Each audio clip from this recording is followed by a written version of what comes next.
What is up? We're going to be covering 5 different conditioning drills to help you perform better on the field, because when you're gassed, you ain't strong, you ain't explosive, you ain't fast. So let's make sure that you're actually able to play at the level that you want to.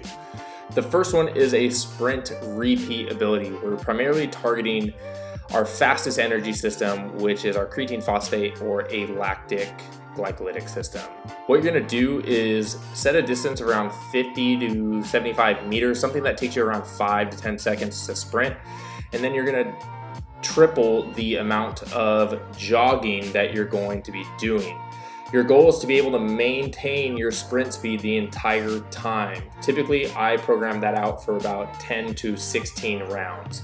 The next is repeat agility. Again, we're gonna be targeting the same energy system. This is probably the best one to help you get in shape for your sport, as it's gonna be very similar to the demands of your sport, especially if you're a rugby or field sport athlete. You are gonna get a lot more tired with this because you're having to use a lot more muscular force to stop and redirect yourself. And with these, I typically take any agility drill. We want it, again, to be around 10 to 15 seconds of work and about a minute to 2 minutes of rest. And with this, I typically make them out about 7.5 to 10 yards. The next one's very simple, but probably one of my favorite ones to do, and it's assault bike sprints. We're targeting the glycolytic system. So one of my favorite ones to do is a 10 seconds on, maximal effort, maximal sprint, look down at the wattage and see what you're able to get, and then do a 50-second rest period. So essentially, like every minute on the minute, you're gonna be doing these 10-second sprints. Another one that you can do if you wanna work a little bit more of glycolytic capacity is you start to increase the duration. And one that I really like to do is a pyramid type assault bike sprint, where the first set is a 10-second sprint with a 50-second rest. The next minute, it is a 20-second sprint with a 40-second rest. And then the last one is a 30 seconds on, 30 seconds off. And for the 30 seconds on, I'm trying to be around 60 to 70% of my max wattage or output. Something that I can hold for the entire 30 seconds. But this one is very simple to do. You complete 3 to 4 rounds. Typically with all my conditioning that's in the glycolytic system, it's around 10, maybe 12 to 15 minutes of repeat bouts of effort and work.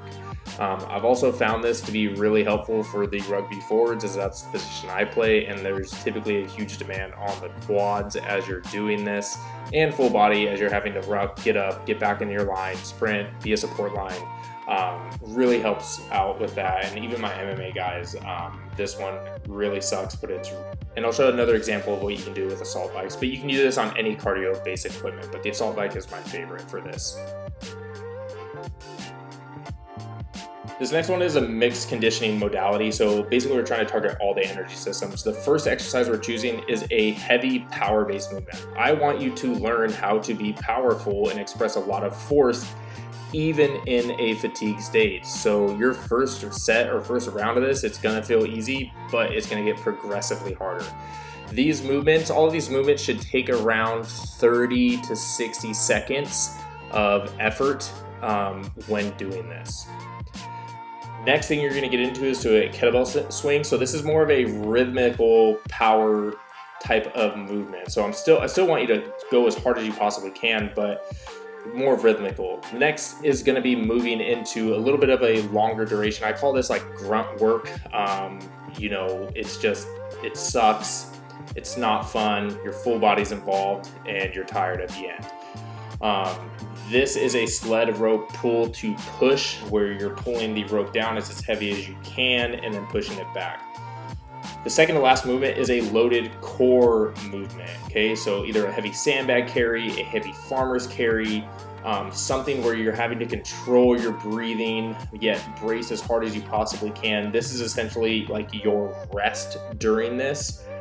Before we get back into our last piece, which will smoke you out, which is either another assault bike sprint for 30 seconds or 20 calories, or any other piece of cardio equipment. You could do a sprint on a curve, treadmill, or rowing, something of that nature. And then you're gonna have to go back into the power-based exercise with that. And just keep the concepts the same. You can choose different exercises that fit your gym or what you're able to do. This next one is an E.M.O.M, so every minute on the minute, you're going to choose 2 to 3 exercises to do either a set duration or calorie duration. In this case, I chose 20 calories on the assault bike, which typically takes me around 20 seconds or so. Then you're gonna rest for the remainder of the minute before I move into kettlebell swings. This one, honestly, is a lot more challenging than you would think. With this, I'm trying to be as fast, aggressive, intentional as I can for the given amount of reps that I'm doing. In this case, the swings are 20 reps. And then resting at the end. So think you're trying to peak your effort and then recover quickly from that before doing it again, and that's going to work your repeat power ability. Now with that, as you can see, get ready to go into the next one. All of these are going to really be working your glycolytic system. I think athletes spend a little bit too much time focusing on the aerobic or zone 2. Now it can be helpful, and you'll see that in the next video.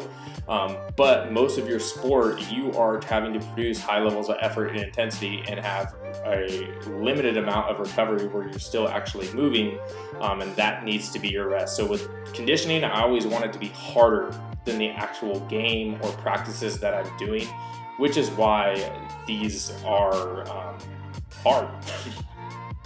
One thing to note with conditioning, you want to choose low skill and low eccentric based movements so you can perform that at a high level and not be too fatigued and do them over and over and over throughout the week.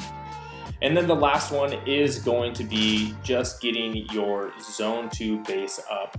Typically, this can be a jog, cycling, or anything like that for around 30 to 60 minutes.